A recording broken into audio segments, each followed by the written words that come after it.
Cara menyelamatkan diri kalau kalian kecebur di kolam yang penuh ikan piranha? Jawabannya bisa banget.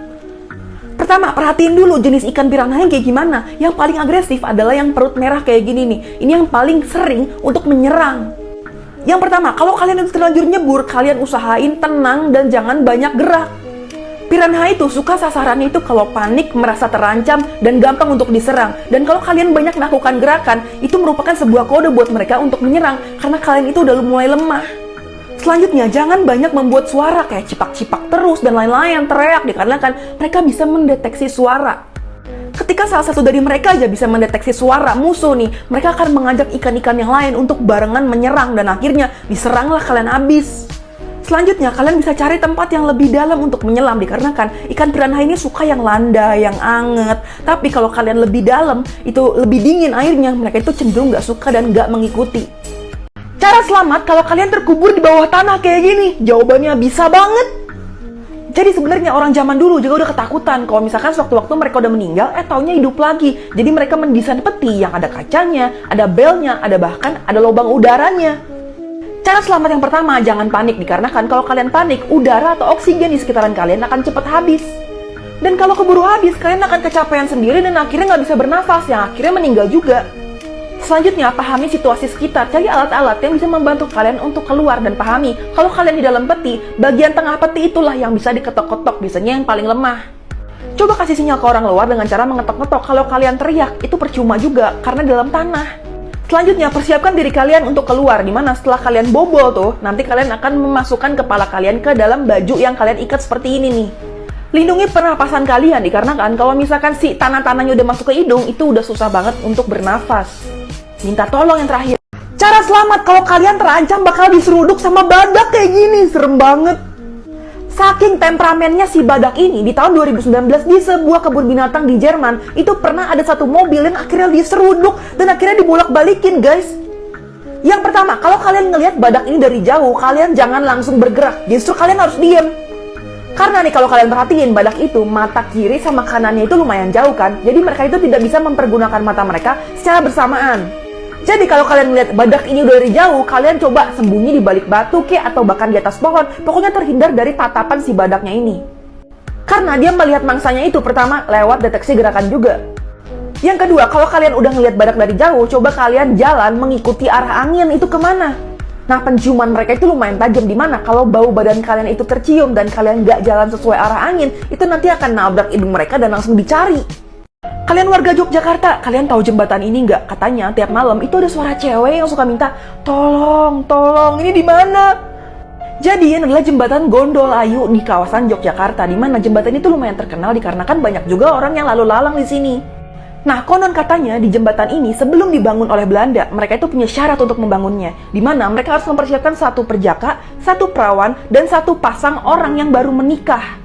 Nah, ketemulah sama Belanda satu pasangan yang baru aja melaksanakan ijab kabul, yaitu Ratmi dan Ngadino. Dan waktu itu mereka langsung diikat sama Belanda dan dibawa. Mereka berdua akhirnya dilemparkan ke dalam pondasi jembatan dan akhirnya diuruk menggunakan batu, semen, pasir, dan lain-lain. Yang katanya kalau mengorbankan orang seperti itu bisa mengakibatkan jembatan ini tuh kokoh berdiri nantinya. Ditambah lagi di tahun 1915, kabarnya ada seorang penjual jamu bernama Yu Jiem yang dihadang oleh 5 pria dan akhirnya dilecehkan dan mayatnya akhirnya dibuang ke sungai di dekat jembatan itu. Keesokan harinya pagi hari baru ditemuinlah jenazah si Yu Jiem ini udah dalam keadaan tidak bernyawa bersama dengan bakul-bakulnya nih dibuang. Dan semenjak saat itulah warga sekitar katanya banyak yang suka ngedengar cewek teriak minta tolong di daerah jembatan ini, tapi setelah ditengok, dicari, nggak ada siapa-siapa. Ada yang pernah lewat jembatan ini? Mobil ambulans terhoror di Bandung yang katanya nggak bisa dipindahin kemana-mana. Kalian pernah lihat gak? Jadi tepatnya di Jalan Bahu Reksa nomor 15 Bandung, terparkirlah sebuah ambulans di depan sebuah rumah Belanda. Dimana kabarnya dulu itu adalah sebuah mobil ambulans yang mengangkut satu keluarga yang kecelakaan, yaitu keluarga dari Belanda, yang akhirnya semuanya itu meninggal. Dan kabarnya setelah kejadian tersebut, ambulans ini tiba-tiba aja terparkir di depan rumah tersebut tanpa ada yang tahu siapa yang parkirin. Disinilah warga katanya banyak yang bilang ngelihat mobil ini malam-malam itu lampunya suka kedip-kedip sendiri, abis itu mesinnya nyala, padahal sebenarnya ini udah nggak berfungsi.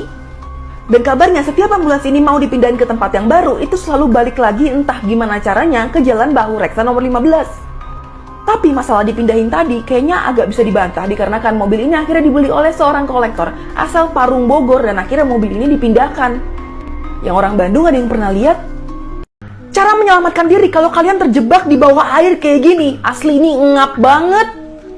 Mei 2013, Harrison O'Kane itu terjebak di bawah laut dikarenakan kapal yang dia kendarai itu tenggelam 30 meter. Tapi akhirnya dia selamat selama 3 hari berturut-turut dia di bawah air. Saran yang pertama adalah kalian harus mencari air pocket dikarenakan kalian itu paling cuma bisa bertahan-tahan nafas itu 1 menitan lebih. Kalau kalian terjebaknya di semacam gua atau semacam perahu, itu semacam ada air pocket kayak gini nih, kalian bisa mengambil nafas sebanyak-banyaknya.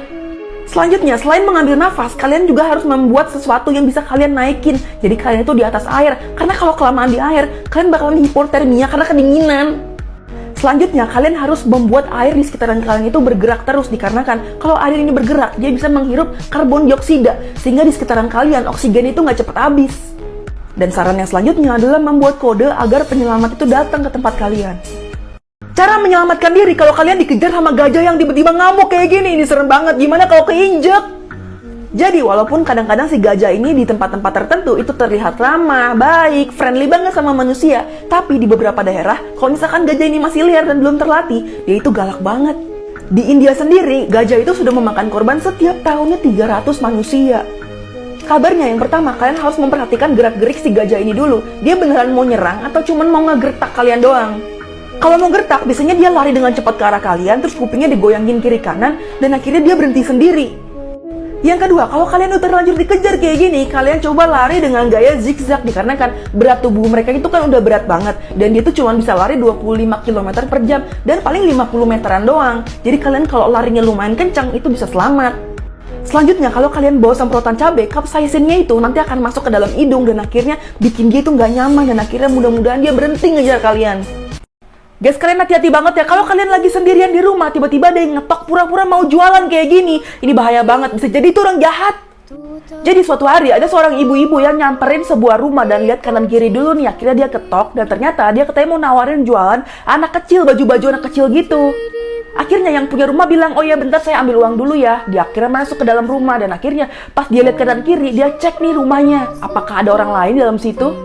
Setelah akhirnya si ibu-ibu ini ngecek dan ternyata ibu tadi itu cuma sendirian di rumah sama anaknya doang satu kecil. Dan ternyata dia udah nyiapin spray nih yang bisa bikin kalian hilang kesadaran. Setelah ibu itu keluar, tiba-tiba di spray mukanya, langsung dia tiba-tiba pingsan kayak gini. Dan disinilah waktunya si ibu ini melancarkan otak jahatnya. Dia masuk ke dalam dan akhirnya ngambil barang-barang berharga, dimasukin ke tas yang besar tadi. Bahkan kalung-kalungnya semua diambil. Untung anaknya gak kenapa-napa. Karena masih belum sadarkan diri, akhirnya si ibu ini bener-bener packing semua barang-barangnya dan akhirnya kabur. Warga itu ketakutan, bingung sendiri. Kenapa mobil ini selalu nyala setiap jam 12 siang? Padahal di dalamnya nggak ada orang, nggak ada yang nyalain mesinnya.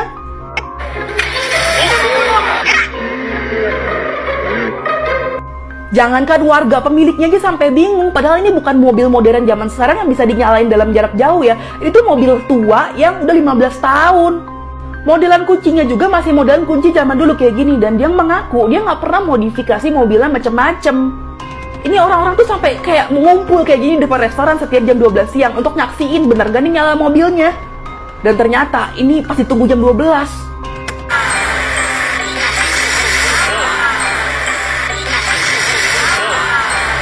Dibukalah kap depannya sama ahli mesin dan dia bilang nggak ada sama sekali di depan sini yang bermasalah dan nggak ada yang pernah diganti. Akhirnya diceklah di bawah sini dan ternyata ada sebuah benda yang dulu adalah sensor maling. Dan ternyata itu udah berdebu dan katanya itu bisa menyalakan mesin secara otomatis dulu terjadwal. Karena udah berdebu dan rusak akhirnya ya jadi nyalanya tuh random dan gak jelas. Sejorok-joroknya video yang pernah kalian lihat ngelihat orang India masak kayak gini. Ini kayaknya yang paling jorok deh. Jadi pria ini tuh kayak ngejual bakwan-bakwan gitu, nggak tahu pakai apa, tapi dia ngebentuk bulat-bulatnya itu dengan cara diselipin dulu di ketek deh, karena kan dia nggak punya tangan untuk menggenggam. Video ini tuh sempat viral di mana-mana, di YouTube, bahkan di TikTok juga, di FYP gue sering lihat, katanya memperlihatkan kejorokan. Tapi kalian tahu nggak? Sampai bawahnya ada isinya bulu ketek kayak gini, gara-gara tadi ngebentuknya pakai ketek. Tapi tenang aja, nggak sejorok itulah. Jadi ini adalah penggalan film komedi di India, di mana waktu itu ceritanya ada penjual bakwan gitu yang ngebentuk pakai ketek. Tapi tenang aja, itu bukan beneran dijual, itu cuman kayak bagian dari film doang. Tuh lihat, kalau dipotong kayak gini ada orang-orang yang lagi syuting.